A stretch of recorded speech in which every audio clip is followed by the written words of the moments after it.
Sidang khas MKN yang dipengusikan oleh Yang Amat Berhormat Perdana Menteri hari ini mendengar pembentangan mengenai cadangan supaya Labuan dikenakan PKPB akibat peningkatan kes COVID-19 ini, kes positif COVID-19.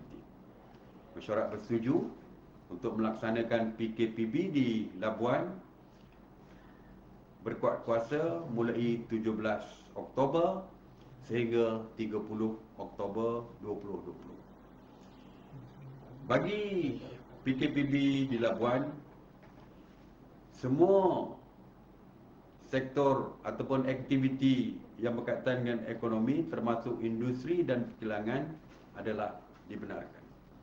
Jadi saya ingin menyebut secara ringkas mengenai SOP ini kerana saya percaya media tentu sajalah akan mengeluarkan SOP ini secara detail besok.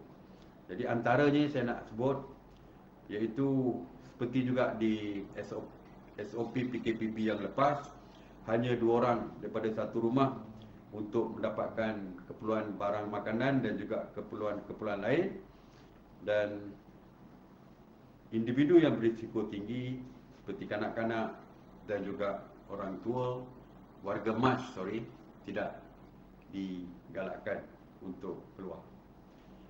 Walaupun bagi kenderaan yang membawa pekerja adalah dibenarkan beroperasi berdasarkan SOP yang telah pun dikeluarkan oleh pihak kerajaan.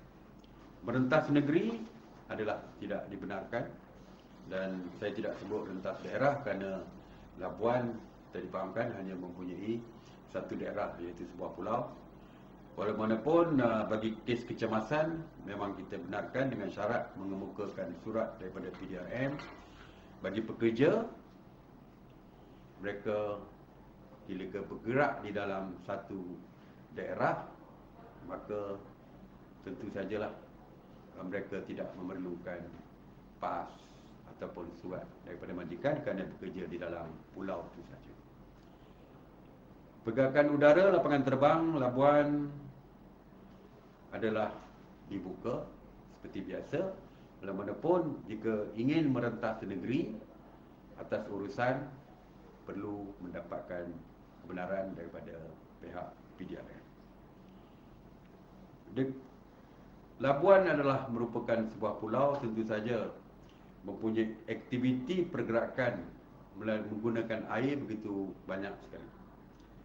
Oleh itu, mesyuarat bersetuju supaya perkhidmatan pengangkutan air bagi feri Roro, feri ekspres dan bot laju dibenarkan beroperasi hingga jam 6 petang saja dengan kapasiti terhad berdasarkan penjarakan sosial dan juga SOP lain yang telah pun diperkenalkan sebelum ini.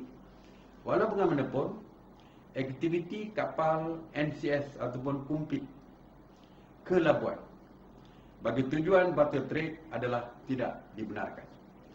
Jadi kita tahu banyak kapal-kapal kecil ini yang datang daripada luar, daripada negara luar pun, daripada Filipina, daripada Indonesia, yang datang untuk perniagaan barter trade di Labuan tidak dibenarkan, seperti juga di Pantai Timur Sabah seperti yang saya telah umumkan.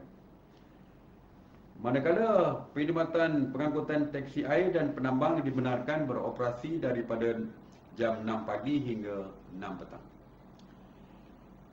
Oleh kerana industri perkapalan merupakan industri yang besar di Labuan, maka industri ini berterusan seperti biasa.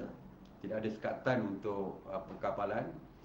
Industri perkapalan juga dibenarkan beroperasi, pelabuhan dibenarkan beroperasi.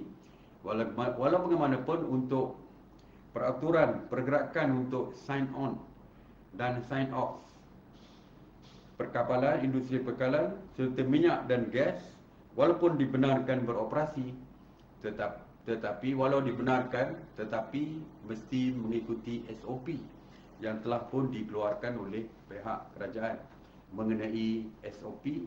Sila rujuk kepada SOP sign on dan sign off.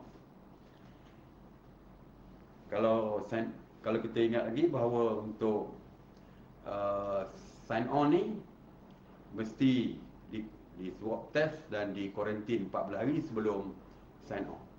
Cuma untuk sign off kalau mereka daripada perairan di dalam negara, dalam Malaysia, kita hanya swab test sebelum turun dan mereka tidak perlu di kuarantin.